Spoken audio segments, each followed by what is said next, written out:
Já. Chegou! Oi! Boa Mente tarde, centralizada. Angélica. Tudo Tudo bom, bem? querida?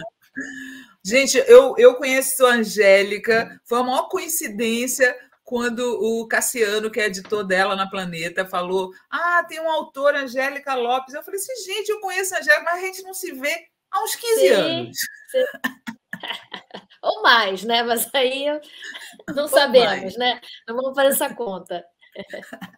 Tudo bom, Angélica? Tudo, tudo. Olha só, a Angélica está lançando um livro muito legal. Coloca a capa do livro dele aí para as pessoas verem, dela, para as pessoas verem. Angélica Lopes, o nome Esse. do romance é A Maldição das Flores, o destino de 7 gerações de mulheres traçado pelos fios da renda. Vocês estão vendo aí que tem a ver com o trabalho das rendeiras, né? Essas rendeiras que são praticamente patrimônio brasileiro, né? Esse é o seu primeiro livro para adultos, Angélica? Sim, eu sou escritora, tenho uma obra juvenil já assim, uns 20 livros, e eu já há muito tempo queria escrever para adulto, e já tinha o projeto desse livro, que tem a ver também com a minha ancestralidade, com a minha família, e aí aproveitei a pandemia aqui, a gente ficou preso, para fazer os projetos que estão parados, né? E aí fiquei muito feliz. A gente lançou esse mês agora. Ontem foi o lançamento no Rio, no domingo foi o lançamento em São Paulo. E quero que as pessoas leiam, né? Agora. E foi Eu, engraçado que eu eu, estava. eu queria que você contasse um pouquinho justamente essa história da ancestralidade. A Ah, Alice, que é a personagem principal do livro, é você? não, ainda não. Pode ser minha filha, quem sabe. Ela é mais jovem, ela é uma ativista feminina. Assim, até foi interessante estar ouvindo aqui um pouco né, da fala da Bene, né? Porque Uhum. também esse livro, ele é um livro que fala de luta feminina. Sim. É uma luta até diferente, que é uma luta silenciosa, que às vezes é a luta que se pode fazer, né?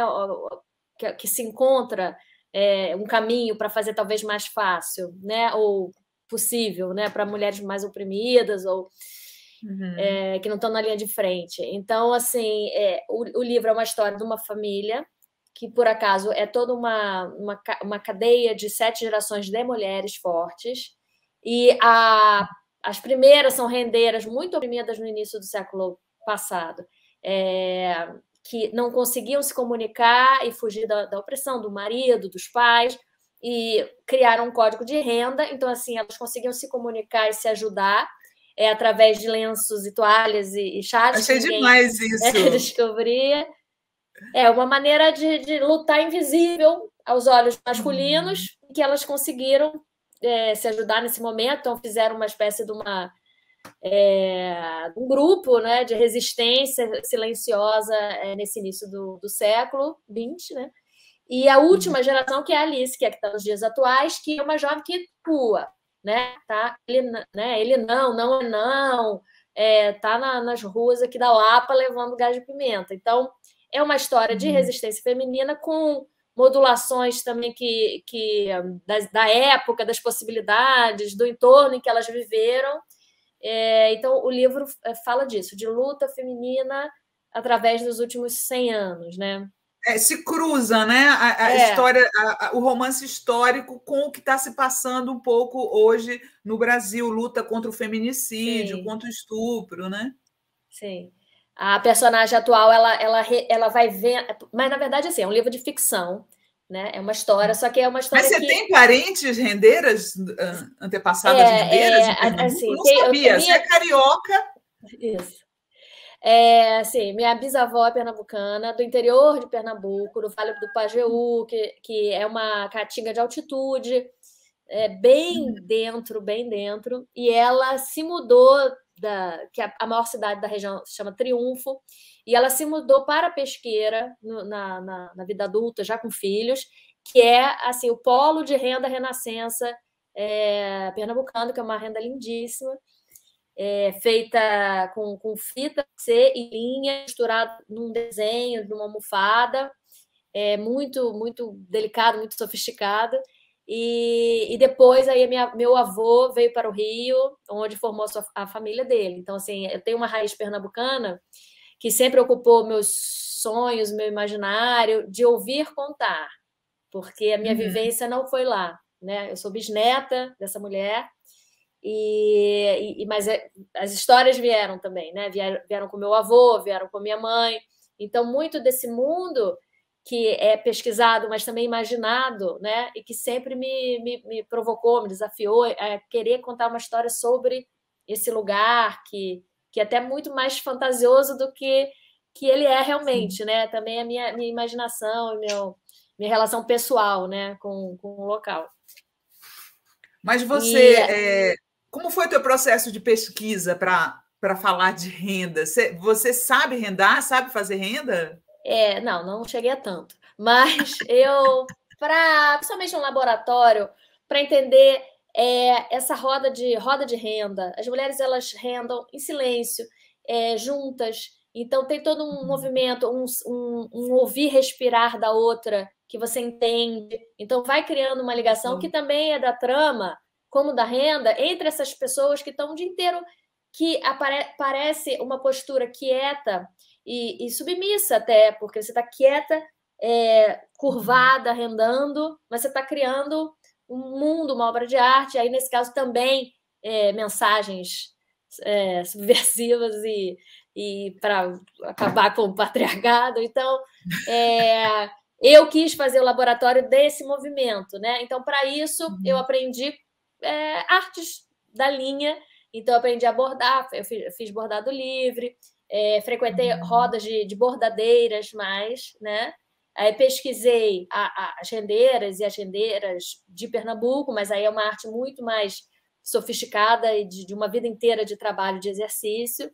E aí aprendi a tricotar, fazer crochê, fiquei Olha, obcecada por tudo que tinha a ver com linha manual, você fazer do nada, do fio solto, virar alguma coisa, né? Esse poder manual de criação, né? Que tem o artesanato, que a literatura também e várias formas de arte. E pesquisei muito também, como eu queria fazer esse link com as conquistas femininas, principalmente legislativas, né? Então eu pesquisei os grupos sufragistas, os grupos que estavam a favor da lei do divórcio. Então elas se cruzam nessa época que é mais ou menos 18, 19, início do século, são os primeiros movimentos femininos e feministas de luta por direitos legais, né?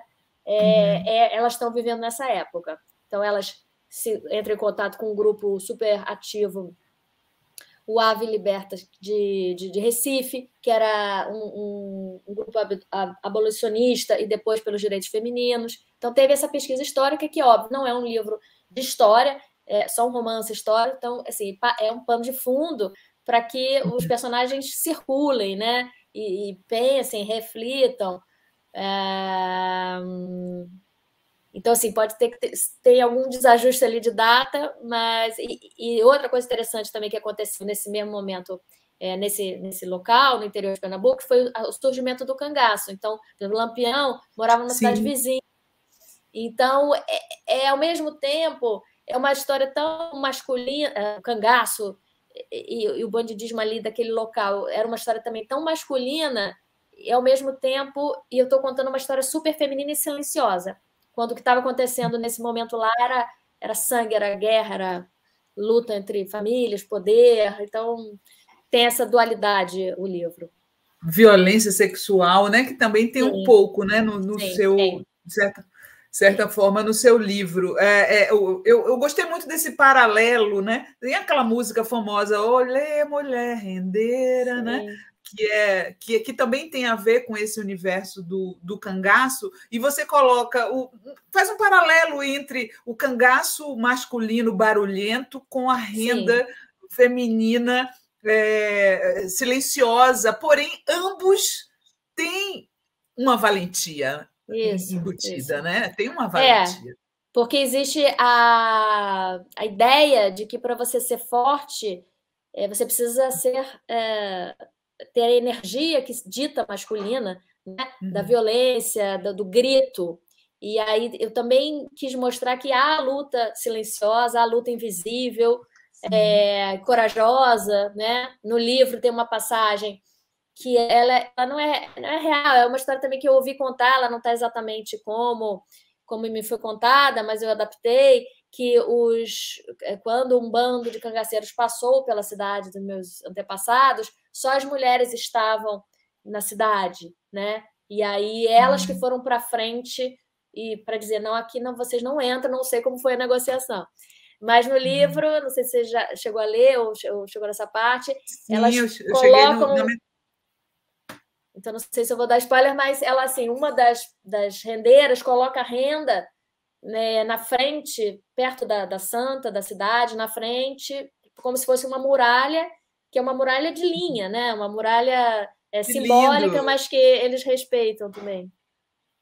Que lindo. Olha só, o pessoal adorou a capa que está falando. Maria Angélica, algumas charás suas aqui. A Maria Angélica Coldibelli, tá? Boa tarde, Angélica. A Angélica Pinto fala: gente, que orgulho, uma chará escritora. Gente, A e é Eda, muito difícil nós, Angélicas. Não são muitas. a Eda Depois da falou: Angélica da TV, passou a ter mais. Eda, que capa linda. A Maria Angélica Coldibelli falou: a capa é sensacional e chamativa. Leda Reineck falou: gostei muito do nome, chama a atenção. E olha só, a maldição das flores, gente, não é que há uma maldição de flores. Na verdade, as flores são as mulheres. O nome dela, Sim. da família, Flores, né? É a história dessa família Flores, que elas são consideradas. Surgiu a lenda que elas são amaldiçoadas, e essa maldição é que elas não vão ser felizes no amor, e os homens que cruzarem o caminho delas, eles vão morrer cedo. E acaba que acontece mesmo, que um morre que cai do cavalo, o outro é uma tocaia, mas pode ser coincidência, né? E isso o livro não deixa claro, mas é coincidência. Só que o fato delas realmente não terem homens no seu entorno deixa elas livres. Elas são as mulheres que não têm pai, não têm irmão, não têm marido, né? Então elas podem fazer o que elas quiserem nesse momento. Por isso que elas ajudam as outras que estão numa situação de violência. Uma delas chega numa situação de violência familiar, e elas são as pessoas que podem ajudar, porque ninguém vigia. Elas podem sair, voltar, falar, alugar uma caminhonete para fugir, e ninguém liga, porque elas são livres, elas são mulheres que não têm homem, né? Então eu também quis frisar que a maldição das flores não é uma maldição, na verdade é uma liberdade que elas têm, apesar que para a sociedade é uma bênção das flores. Só que para a sociedade da época, coitada, elas são sozinhas, mas não, elas são super fortes, super unidas. É um livro sobre amizade feminina, né? E realmente eu concordo com as meninas que estão comentando. A capa eu adorei.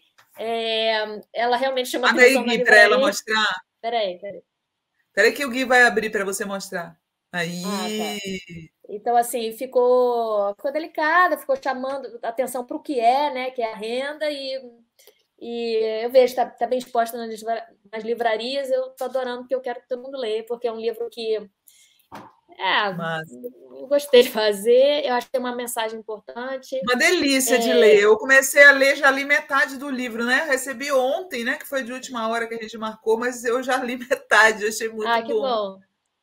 E tem essa pontuação da opressão masculina se manter, né? Ela não vai embora. Então, assim, a personagem do presente, ela está sempre vendo casos, que são os casos que a gente viu ontem, hoje, amanhã a gente vai ver outro, né? Casos de namorados que matam as parceiras, abusos no hospital, abortos que não são permitidos. Então, ela está vendo isso tudo em 2020, e a gente está contando uma história lá de 1920, achando que em 2020 vai estar muito diferente, quando não está, né? Elas continuam lutando, a luta não para, né? O livro mostra bem isso, eu acho. A Vilma Maria fala: sou pernambucana do Recife e Pesqueira é a cidade da renda e dos bordados. O Hernani Vieira fala: diz a lenda que a música Mulher Rendeira é do Lampião. Eu não lembrava disso. Que ele é autor da música. Você lembrava? Sabia disso, Angélica? Eu não sabia, não. Olha só, Eu queria te perguntar. Mas, assim, realmente, como ela está falando, a capital da renda de Pernambuco é uma renda lindíssima. Eu queria ter alguma coisa de pesqueira, mas não tenho. É um trabalho muito, muito valioso, é caro, não tenho condições, mas eu quero ter ainda um vestido, assim, para eu ir no Igual lançamento de livro. a mulher do Lula, né? A mulher do Lula, a Janja, casou recentemente com um vestido de renda das Sim, mulheres do interior do Rio Grande do Norte, né? Já é sim. outro tipo de renda, mas também um trabalho manual belíssimo, né? Sim, não, aquilo ali eu vi, fiquei louca. Que eu já estava assim, quase lançando o livro, quando eu vi aquele vestido, eu falei, ali é um bordado vazado, né? É, Que ela casou, exatamente. uma beleza. A Sofia Lima está falando aqui: tenho pai e irmão violentos, minha mãe os defende. Sofia, é muito complicado isso, realmente, às vezes as mulheres. Eu nem sei o que te dizer, querida, porque às vezes as nossas mães, elas também são vítimas, de certa forma, do patriarcado e acabam defendendo isso, né? Nem sei o que te falar. Muito triste mesmo ver a mãe da gente defender o lado violento. As mulheres são machistas, né? Às vezes as mulheres Sim, são machistas. É o que mais me dói quando eu vejo uma mulher machista, sabia? sim. Como você falou, assim, nós somos todas crias de uma sociedade que já é assim. Então, todas nós temos em alguma parte esse costume, né? Que tem vários homens numa mesa e eu levanto para tirar o café antes, algo que eu já faço. Então, acho que a gente tem sempre que se policiar, sempre. Policiar nossas filhas, nossos filhos, né, também. Eu vejo já que essa geração melhor, a minha filha tem 18 anos, já sinto ela com tolerância zero para qualquer tipo de comportamento que a gente vê como já, né, no nosso DNA, já está no chip eu levantar para tirar um café de uma mesa que tem 3 homens sentados, mas ela já não tem, então acho um avanço. E uma das Sim. maneiras que eu, pelo menos, acho que eu posso colaborar é fazendo histórias assim. Quer dizer, essa história ela é sobre isso. São mulheres que se ajudam, são mulheres que, diante de uma situação, como ela está relatando, de violência, tem outras mulheres que estão dando a mão. No caso, às vezes, como é o caso dela, que ela está comentando, qual é o nome dela? Deixa eu olhar aqui de novo. É que vão passando os comentários tão rápido. Não. Sofia Lima, Sofia. Então, como assim, eu acho assim, talvez a mãe da Sofia ela não tenha força pela criação da situação, ela também está de opressão, de sair, mas sempre é possível que tenha uma vizinha, uma tia, um homem também, um pai, um irmão, alguém em volta que perceba e não alerte ela, mas alerte uma pessoa mais forte, como a filha, para que isso se quebre, se quebre, se quebre. Só que realmente é uma luta diária, a gente vê isso, casos no jornal, milhões de casos todos os dias, infelizmente, é uma coisa, cansa mesmo, está sempre nessa situação de opressão, de que pode tudo, esse caso agora do médico das grávidas, então assim, não tem onde parar isso, não tem como os homens não acharem que têm o direito de fazer o que eles quiserem, né? Então, acho que a gente tem que ficar cada vez mais unida, o livro fala disso, para, em casos como o da Sofia, ter alguém perto que possa, de repente, dar o primeiro start para que essa situação vire, né? Que às vezes não é a mãe dela, que a mãe dela não consegue, não tem força, não é capaz, não consegue, tem medo, né? Então, por isso que eu acho que a gente tem que estar sempre atenta e unida. É como o teu livro é uma história de as mulheres empoderando umas às outras, Sim, né? E criando uma renda, para usar uma renda de proteção, né? E essa imagem até está em vários momentos, né? Você tem vários perfis de mulheres, né? Você tem tem uma tia que é mais conservadora, mais religiosa.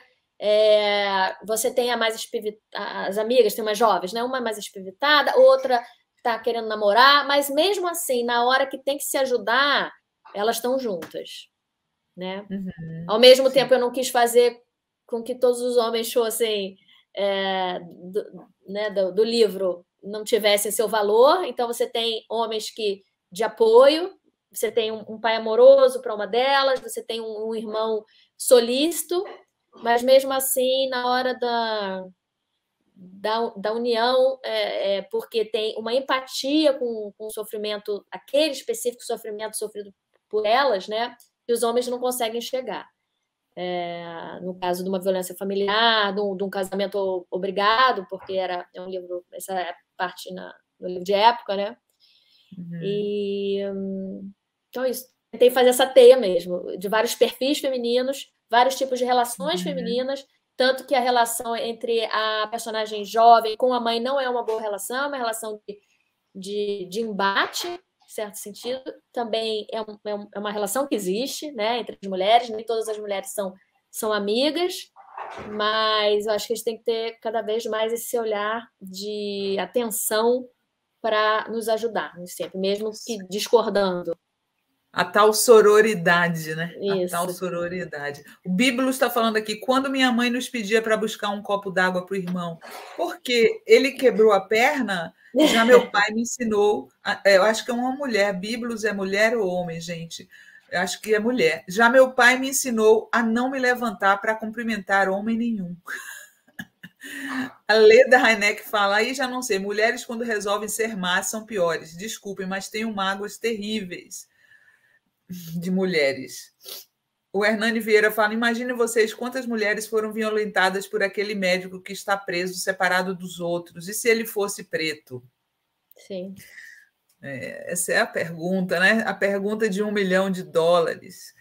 Angélica, eu estava aqui lendo o seu livro, desde ontem que eu peguei ele, eu fiquei pensando como, nos últimos tempos, essa atividade do bordado, né, você me contou que você fez, foi revivida de uma maneira tão bacana, né? Eu queria mostrar para você e para as pessoas que estão nos assistindo o trabalho de um coletivo chamado Linhas de Sampa. Linhas de Sampa, que são bordadeiras. Olha só que coisa linda. A urna é confiável, ele não. Tem mais, ó. Vacina para todos, auxílio emergencial urgente, defenda o SUS, pelo fim do teto de gastos, fora genocida. Olha, tudo bordado, a mensagem toda bordada. A Mafalda, quero meu país de volta com 3 refeições.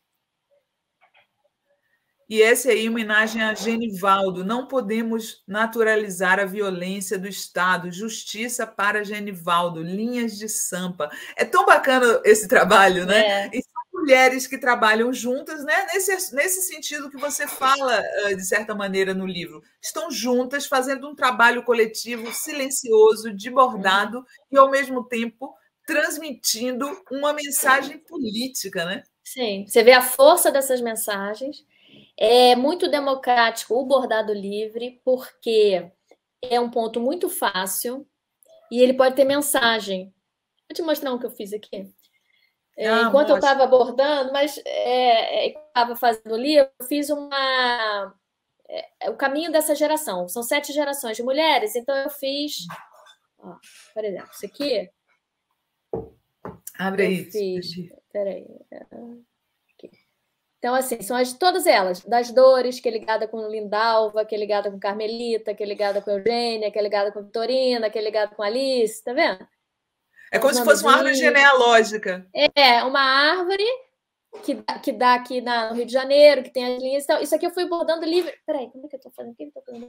Tá certinho. Tá certo? Tá aparecendo cabeça para baixo para mim. Então, eu fui ligando essas mulheres com as linhas, que é uma maneira que eu gosto também de fazer enquanto eu escrevo, de explorar outras artes, e também isso me ajudou porque era o laboratório da própria arte da linha, né? Não da renda. E é uma arte muito democrática porque o ponto é muito fácil.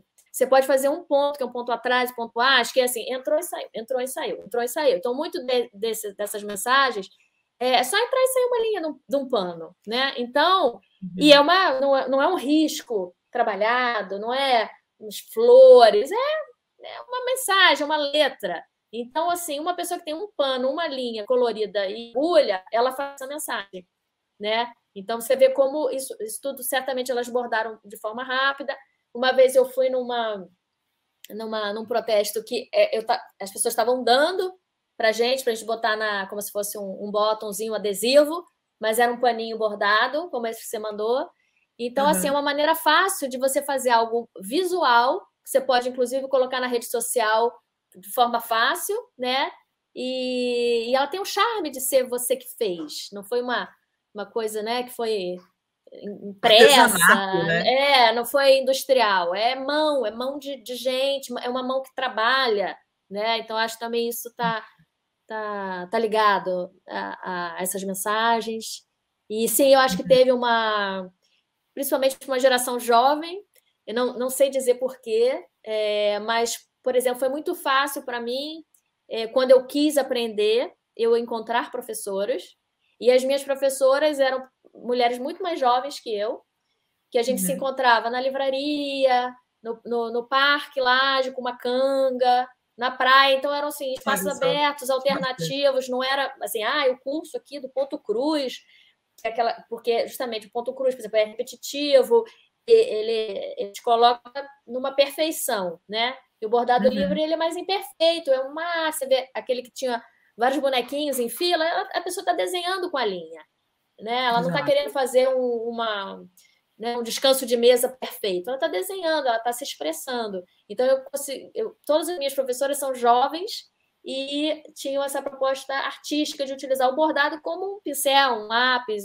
para você se expressar. Sim, exato. Né? E não para criar obras de venda ou obras assim que ficam bonitinhos, até posso colocar para enfeitar, tem vários aqui que eu pendurei nos bastidores, mas a proposta é expressão, sabe? Eu acho. Por isso também que eu acho que voltou à moda. E antigamente, quando as pessoas faziam esses bordados no bastidor, o contrário tinha que ficar igualzinho. Imagina! Você podia. Agora eu vou virar. Vira. Esse daí não ia, isso é uma maravilha. Não ia passar. Esse não ia passar. Sim, era um dos desafios, né? Mas eu acho que o avesso tem que ser imperfeito. Porque perfeição, claro. né? Claro. E elas tinham essa coisa de que o direito e o avesso tinham que estar. Você podia tanto olhar um lado quanto o outro e estar igual, né? De uma certa forma, aprisionava um pouco a criatividade, né? Sim. Tanto que a expressão o avesso imperfeito vem daí, né? Sim. O pessoal está comentando aqui, Maria Angélica Odibelli, maravilhoso sobre o seu bordado. Maria José Rosa Teixeira, aqui em Belo Horizonte, tem o Linhas do Horizonte com esse tom político. A Jaciara Freitas da Cruz falando, lindíssimos. Marcos Luiz diz, minha mãe bordava. A Biblos, que é mulher, tá? Eu estou corrigindo aqui, falando bordar, dividir e compartilhar a vida ponto a ponto. Bonito. Maria Angélica Odibelli, que maravilha de bordado. Ponto cruz também é fácil. É fácil. Nelly Germano fala, no lançamento do coletivo Mulheril das Letras de João Pessoa, o grupo de escritoras do Rio Grande do Sul, do qual faço parte, bordaram poemas.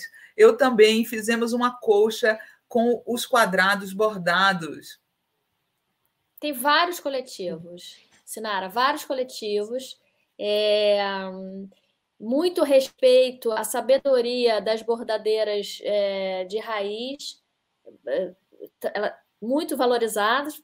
Acabamos de ver aí o casamento da Janja, então assim, é uma valorização dessa arte que poderia ser considerada menor em outras décadas, né? Tem uma grande valorização, grande ida de novas gerações a essas mulheres, a esses coletivos.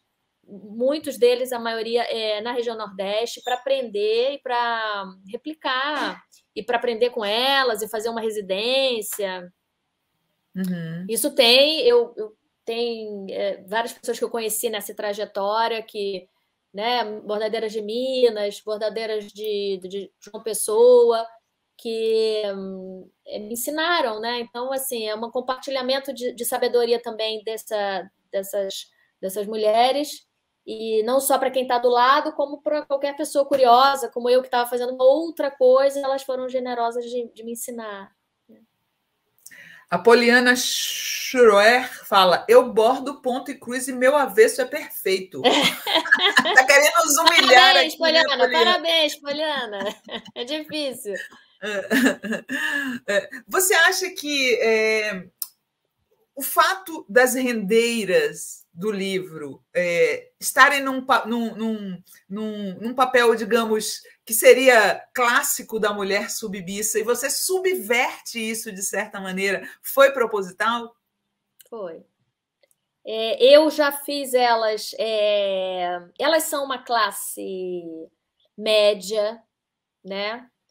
Uhum. Já de uma cidade com serviço, elas não são agricultoras, mas num local mais rural, elas são uma classe média de interior, que é a filha do delegado, porque isso eu achei que eu seria mais condizente, a minha verdade está mais próxima a isso do que se eu tivesse tentado replicar de outra forma, né? Mas como elas são as flores, que são a família que consegue circular, né? Elas já não são submissas. Então, você já tem um núcleo já não submisso, que isso vai se espalhando para as demais, né? Sim. Mas eu quis fazer todas fortes.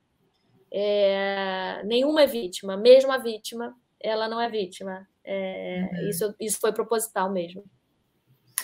Quando eu era criança, essa história dos bordados, a gente aprendia na escola, né? Você acha que o fato disso ter se perdido foi bom ou ruim? Bom por um lado, ruim por outro? Eu acho que, eu não sei, Porque nas comunidades no meu caso, Angélica, que eu Uhum. morava lá no interior da Bahia, a gente aprendia isso como trabalhos manuais, tipo assim, toda Sim. mulher devia aprender esse tipo de coisa, né? Eu aprendi todo tipo de ponto. Hoje eu não sei mais fazer só dente de cão, algumas coisinhas específicas, mas a gente aprendia na escola que chamava trabalhos domésticos. Sim. Você acha que foi ruim isso ter acabado ou foi bom, positivo? Não, eu acho assim, quando isso realmente é tratado como trabalho doméstico, que você tem que saber por que você é mulher, eu acho que não é bom. Então, por Sim. exemplo, eu não sei cozinhar, eu não sei fazer um montão de coisa, porque eu não, na minha geração, se eu fosse aprender tudo isso, eu ia para um caminho que eu não queria, que era o meu caminho de cortar isso. Eu vou ser uma profissional e vou Sim. comprar um hambúrguer. Eu não vou aprender a fazer o refogado. Então, isso foi uma luta que a minha geração teve de não aprender o que nossas avós queriam nos ensinar, porque seríamos mulheres comportadas e adequadas se soubéssemos fazer esse bolo, né? Só que eu quero saber fazer o bolo da minha avó, porque ela é minha avó e isso tem um carinho, tem um afeto em saber fazer esse bolo. É um conhecimento dela. Então, acho que são dois caminhos. Um caminho assim, se eu fizer o bolo, eu estou aceitando esse local, mas eu tenho toda uma linha afetiva, familiar, ancestral, que esse bolo é uma herança também. Então, eu tenho que valorizar ela como herança. Só que você tem que ter uma maturidade ou uma vida já meio passada para entender que, às vezes, você aprende o que está passado, não é que você esteja reproduzindo, você está só se apropriando daquilo que é seu, né? E passando de uma maneira diferente. Assim, se eu for ensinar o bolo da minha avó para minha filha, que eu não aprendi por rebeldia, não seria nunca jamais para ela fazer para um homem ou para ela ser uma pessoa que faz bolos, claro. E isso é o papel da mulher. Ela saberia fazer algo que veio da nossa linha para trás, né? Mas acho que isso, porque eu nasci na década de 70, então eu tenho uma idade em que eu precisava trabalhar, porque eu sou filha de uma mãe machista, filha de uma mãe que parou de trabalhar, e a minha filha, que é filha de uma mãe feminista e que trabalha pra caramba, então não tem essa resistência e aprende a bordar que ela nem quis, porque ela acha que é muito complicado botar a linha na agulha e toda hora sai, entendeu? Mas ela vai aprender outras coisas que estão dentro desse espectro feminino, mas que não precisam nos aprisionar e nos oprimir, né? A gente tem que aceitar também, né? Sim, exato. É bonito, né? É artístico. Eu acho que a maneira que foi nos ensinada que era complicadinha, né? Complicadinha. A Maria Angélica Codibelli está falando aqui, aprendi a bordar com 9 anos de idade. A Bíblia fala, bela inspiração, lindo trabalho da Angélica Lopes. A Rogéria Gomes fala, tá cheio de mulher aqui. Aqui na Paraíba tem uma cidade, Juarez Távora, que vive de renda. As rendeiras ficam sentadas nas portas das suas casas. Nossa, até hoje, que lindo, hein? Não, é lindo demais. No interior, principalmente no interior do Nordeste, onde a atividade é muito mais forte, né? Claro que tem renda de bilro no Sul, mas é muito forte no Nordeste. É uma coisa linda de se ver o conhecimento sendo passado de mãe para filha, de avó, porque sem essa rejeição, acho que hoje é uma arte valorizada. Às vezes a cidade vive porque tem essa renda, elas, né, tem Instagram, tem venda online, então assim se empoderou essa atividade também, que era uma atividade considerada um artesanato, uma coisa para mulher, mas a partir desses coletivos femininos de interior, que isso como uma renda para a família, né? É uma atividade. Às vezes a cidade vive disso. Pesqueira é um caso, né? E tem homens que rendam também, né? Hoje. Então, e borda. É isso que a Juliane está contando aqui, ó. Boa noite. Eu, por exemplo, não gosto de bordar, crochetar, etc. Mas tenho um sobrinho que aprendeu com a irmã da minha cunhada a fazer crochê de barbante, tapetes. Eu já prefiro cozinhar, porque gosto. Né? Eu já vi umas histórias aí de uns meninos que fazem tricô e estão vendendo os seus tricôs no mundo todo, né? Tem um atleta aí das últimas Olimpíadas que ele ficava tricotando nas Seu Jorge, o cantor. Seu Jorge tricota. Pois é, assim, por que um gênero que pode fazer uma coisa e outro não, né? Então, exatamente. Tem nada a ver, né? Quanto mais quebrar, é uma atividade que a pessoa pode gostar. Eu, por exemplo, aprendi crochê, as básicas, né? Tricô, eu prefiro até costura, de máquina de costurar, nesse processo de pesquisa, mas o bordado é o que eu prefiro, porque o bordado eu não preciso me preocupar, eu não preciso acertar a engenharia de uma costura, né? É claro que também você pode dar uma pirada no tricô, mas acaba ficando troncho e eu gosto de palavra. Então, quase todos os meus bordados têm palavras. Então, eu quero escrever com a linha também. Então, por isso que por enquanto, eu bordo. Olha, o Hernani Vieira, nosso homem aqui, firme aqui no chat. Minha mãe me ensinou a lavar, passar, preparar comida, cuidar da casa e sou muito feliz por isso. Eu queria aprender a fazer crochê. Muito bom, Hernani, é isso aí mesmo.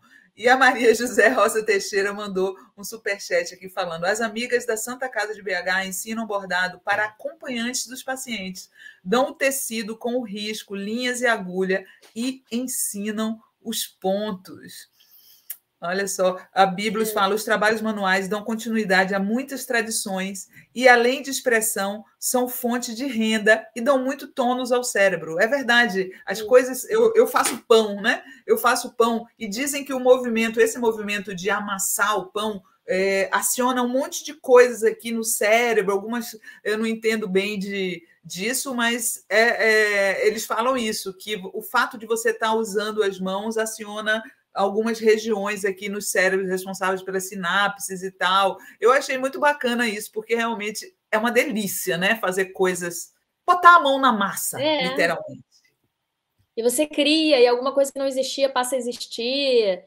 E como ela está falando dessa iniciativa no hospital, né? Pessoas que estão solitárias, passando por uma situação difícil, aí tem alguém que vai e dá a mão e ajuda e dá um projeto, né? Mesmo que seja um projeto pequeno, é uma maneira de conexão com o outro, com você mesmo, o seu cérebro também começa a acionar outras frequências, né? Como você falou. Exato. Então, eu acho lindo e na verdade, a ideia surgiu antes da minha experiência com o trabalho manual, né? Eu sempre gostei, mas eu primeiro tive a ideia de fazer uma história a partir dessa maldição e que falasse de Pernambuco, e aí eu tive a ideia do código de renda, e aí a partir disso eu comecei a fazer as pesquisas e trabalhar também com linha, né? Então, até assim, a literatura veio antes, mas acabou muito se misturando, tanto que eu bordei durante todo a escrita. Bordou e bordou as Bordei palavras. As palavras e as linhas. E Muito é muito legal. interligado, né? Porque também como tem são as camadas todas da obra, né? Como você tem muitas gerações, famílias, assuntos, acaba que tudo realmente é trama, né? E trama mesmo é o nome de uma história, uma trama, né? Então, tô feliz. Eu achei muito legal que o Cassiano me contou, o editor dela, me contou que, mesmo antes da publicação, o livro já tinha sido vendido para editoras na Itália, na França e em Portugal. Muito curioso, Isso. né? Que um assunto que parece, digamos, local, já tenha chamado a atenção de gente lá fora, né, Angélica? Eu acho que a gente tem. Eu acho que o mundo quer ouvir narrativas brasileiras também, né? Uhum, Então, acho que a gente deve fazer mais. Como é regional, ainda tem um sabor de Brasil pouco urbano, então é um sabor de uhum. Brasil, né? É, como a Beni estava falando antes, cada um tem muita narrativa que ela não chega, assim, ela não tem a narrativa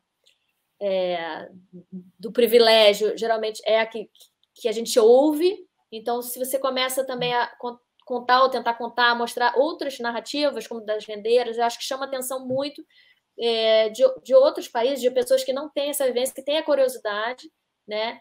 E acho que é um assunto, como o livro é um livro que fala sobre luta contra a opressão masculina, é um assunto que as pessoas querem ler, querem ouvir, estão interessadas, sabe? Uhum. Não aguentam mais nada, quer dizer, as coisas mudarem de forma tão devagar ou não mudarem. A gente fica chocado Sim. com cada notícia diária que a gente vê, né? Então, assim, é um assunto que as pessoas querem debater. Então, o livro, acho que eu escrevi também por isso, porque eu quero debater isso, e eu acho que as pessoas Uhum. querem ler sobre isso, mesmo que seja numa obra ficcional, né? Não é um tratado, não é um ensaio, é uma história, é uma obra de ficção, só que de um assunto que está assim, fervilhando, que as pessoas querem que mude, querem ouvir falar, querem ouvir histórias sobre. Então, acho que esse foi um dos motivos que chamou a atenção do mercado internacional. A Márcia Galdino fala, acho lindíssimo, um trabalho artístico primoroso, mas penso que não deve estar obrigatoriamente em currículo escolar. Deve ser oferecido como forma opcional para todos os gêneros. A Rita Celeste Cunha fala, já tenho mais de 60 anos e me recusei a aprender a trabalhos manuais porque não queria o lugar de dona de casa, queria somente ser dona da casa. Isso. Ela mandou aqui um superchat falando: já tenho mais de 60 e não aprendi a fazer trabalhos manuais, né? Não queria o lugar de dona da casa, somente de dona da casa. Hoje faço algumas pinturas por prazer. É isso aí, é Isso que eu escolha, estava né? falando, assim, primeiro a gente se rebela e fala, não vou fazer isso. Mas às vezes alguma coisa te interessa e aí você já sabe que você já passou da fase de se adequar na caixinha que queriam te colocar, e aí você pode também se libertar e achar sua forma de expressão. Exatamente. E a Bíblia nos lembra que essas rendas vieram da Europa, né? E Sim, estão sim. voltando em forma de narrativas e histórias, é verdade. É. A renda renascença ela vem da Itália, né? Foi Uhum. aprendida porque as freiras de Olinda sabiam esse segredo e alguém espiou e aí se espalhou. Eu, na verdade, não faço referência que é a renda renascença, porque eu não queria cometer nenhum erro histórico, mas quem conhece a renda e vê como eu estou descrevendo, ela é feita sobre uma almofada, com É, determinados tipos de. eu até vi que não tinha referência, mas já coloquei aqui. É a renda renascença? Para te Mas perguntar. mas eu não quis, porque como não foi assim que ela foi descoberta, porque aí eu criei que alguém espiou e viu, e né, a Sim, prima claro. veio. Então, assim, como era, aí já eu ficcionei demais em cima de algo real, então eu não coloquei o nome da renda, mas quem conhece pela descrição percebe que é a renda renascença. Uma última pergunta que eu queria te fazer é a seguinte. É, eu, a Angélica, a gente se conheceu em São Paulo e Uhum. na época eu trabalhava na revista VIP, a gente lá falava sobre outras coisas, era outra época e a gente se sentia como jornalista à vontade para falar de outros assuntos, né? Hoje, assim, Angélica, eu fico é tão ruim essa época que a gente se sente... Tudo além da política parece desimportante, né? Sim. Como é que você consegue... Na verdade, seu livro tem muito de política, né? Tem muito de política. Mas como é que você, como criadora, como ficcionista, consegue escapar um pouco desse momento tão ruim que a gente está vivendo no Brasil para fazer ficção? Assim, por exemplo, eu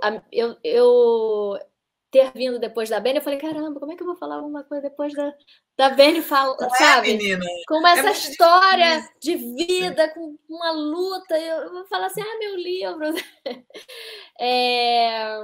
Então, sim, porque tudo que não é política, mas eu acho que o meu livro é político, mas tudo que não é politicamente muito claro pode parecer menos importante, né? Acho que a política se faz no dia a dia. Acho que como ficcionista, principalmente do audiovisual, eu tento nunca reproduzir um padrão qualquer em qualquer história que a gente está fazendo. Então, por exemplo, se você está um personagem qualquer, se você botar advogado numa novela, você nunca vai escalar um advogado geralmente, entendeu? Então, você, quando está desse lado, que você pode interferir de alguma maneira para que haja uma escalação, né? Mesmo que ainda você tenha que dizer advogado negro, você poderia dizer, sim, o ideal seria advogado e qualquer ator de qualquer cor ou gênero, né, também, seria escalado naturalmente. Como a gente não vive nessa sociedade que você não é escalado naturalmente, como eu, que estou de um lado de um privilégio, sendo branca, numa cidade grande, eu tento que no meu trabalho eu consiga colocar, não reproduzir o padrão, entendeu? A doméstica não ser negra, o advogado você ter um trans em alguma situação normal, sem estar falando da pauta, né? E o máximo possível de contar histórias que são minhas e nunca tirar o lugar do outro, que tem as suas histórias, né? Então, assim, eu me sinto muito desconfortável para se me propõe qualquer história em que eu não possa, que eu estou me sentindo falsamente reproduzindo uma realidade que não é minha. Então, por exemplo, se vai ser contada uma história sobre uma guerra numa comunidade, eu não tenho como. Tem que ser contratado um roteirista que tem essa vivência. Então, como eu no meu mercado, que é de fazer história, eu tento ao máximo fazer com que as pessoas que têm uma vivência real façam essas histórias, né? E se eu puder escalar ou colocar personagens que não reproduzam o padrão, eu tento fazer, mas eu não tenho esse poder. Mas o máximo você tem que tentar quebrar no seu dia a dia, no que você pode, né? Nas pequenas coisas, né? Se você pegar obras, principalmente de TV audiovisual de 10 anos atrás, você não acredita no que nas escalações, no que é dito, né? E eu mesma, eu tenho um livro meu, como você falou, a gente se conheceu há muito tempo, a gente não pensava tanto, ou a gente não era tão atenta. Eu tenho um livro de 2003. E aí, outro dia, adolescente, aí pediram, não, vamos fazer uma adaptação, você pode, né, permitir aqui que seu livro seja adaptado para o teatro? Eu falei, não, tudo bem. Aí eu fui dar uma lida. Nara, você não acredita, tem um diálogo que é totalmente um mansplaining de um cara com uma mulher, e não há uma crítica, não é tipo o cara falando na frente dela e ela falando, ele é chato. Não, ela falando, ela meio aceitando e ele falando. Então, assim, a cena não tem uma crítica e fui eu que escrevi. Só que foi em 2003. Então, assim, em 2003 meu ouvido não estava tão atento, eu era mais jovem, né? Então, eu acho que é isso, assim, dá para ir quebrando, tem só que estar super atenta. Não, essa parte do programa, Angélica, eu deixo assim, eu faço essa parte do programa cultural justamente para as pessoas alimentarem um pouco os espíritos, porque eu acho que a gente não dá para a gente ficar só na política, porque a gente não vai ter força para enfrentar o que vai se a gente não alimentar as nossas almas, né? E a cultura alimenta os nossos espíritos, né? E faz refletir.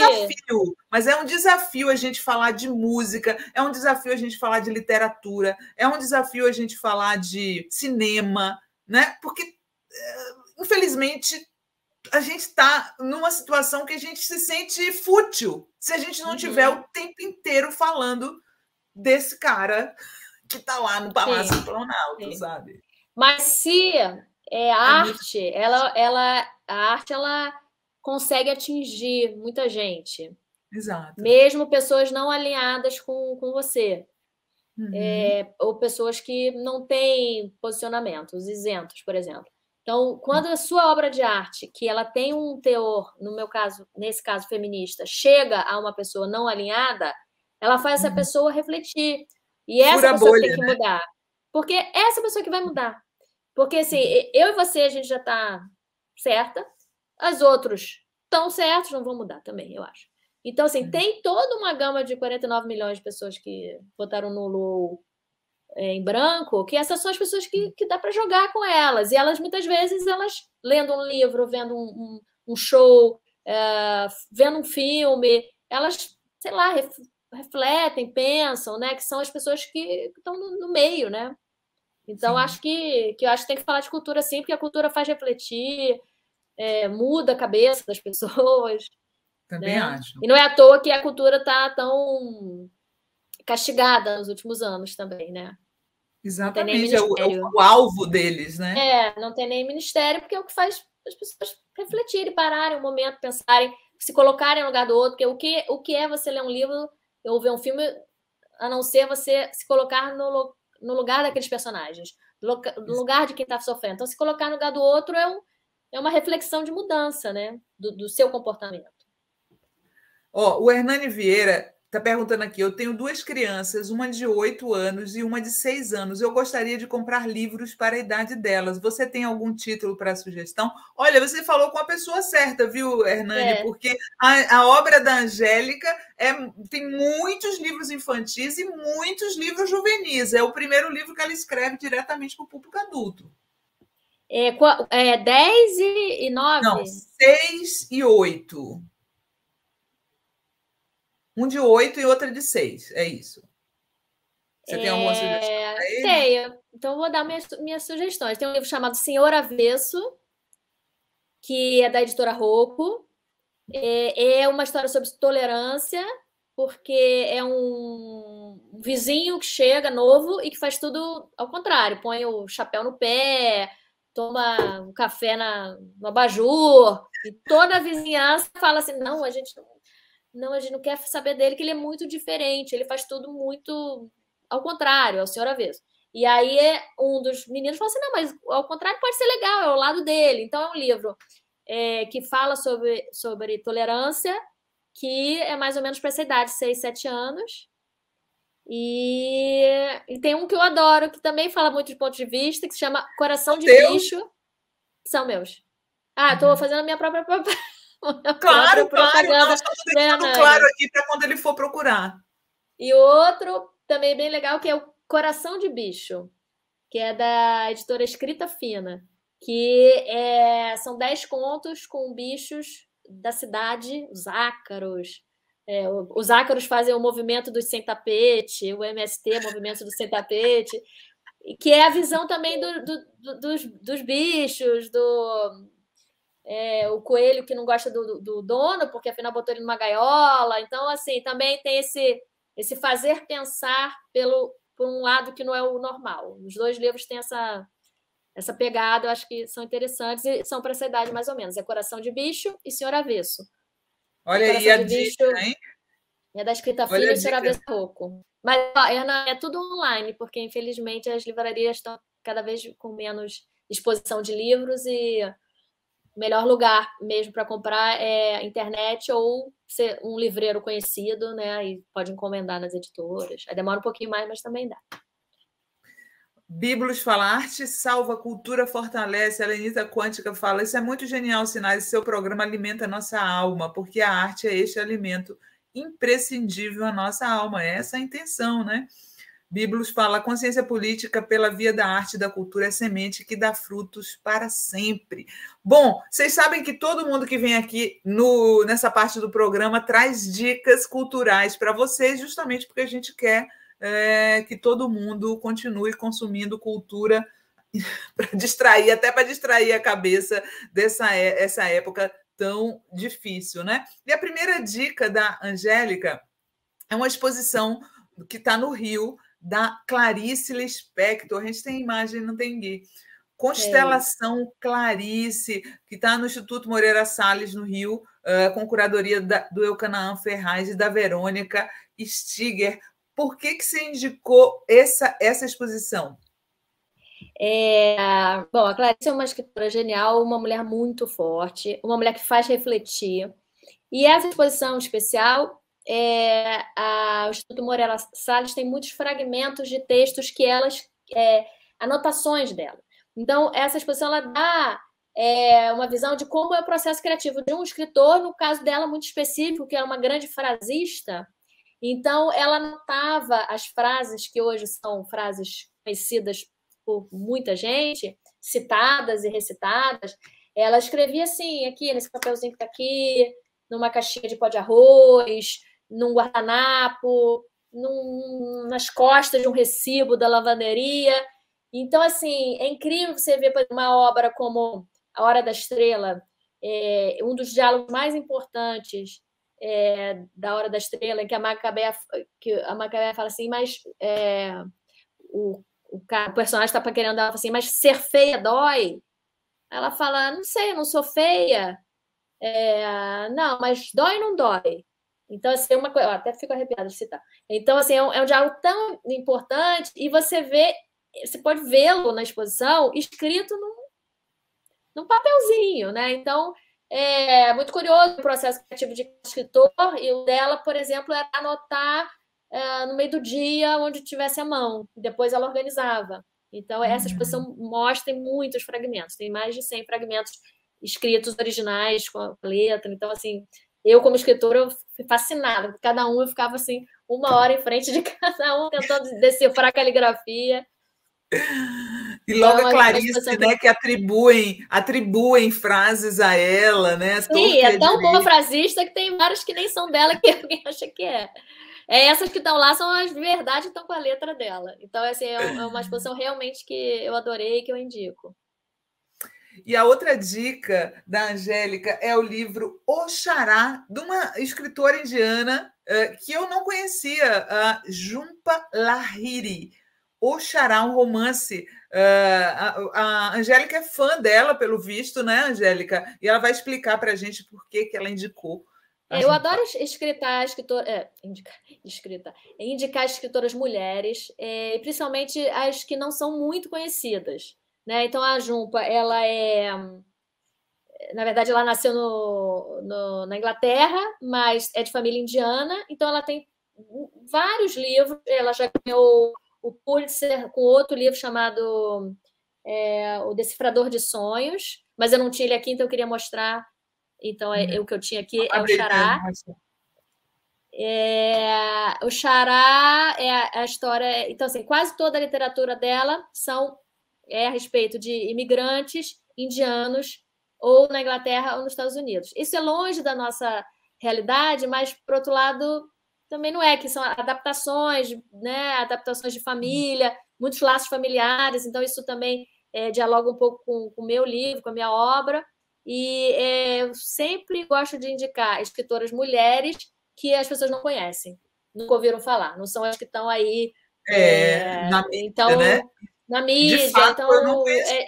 é difícil você descobrir. E ela é uma autora extensa, premiada, tem livros, mais de um aqui no Brasil traduzidos.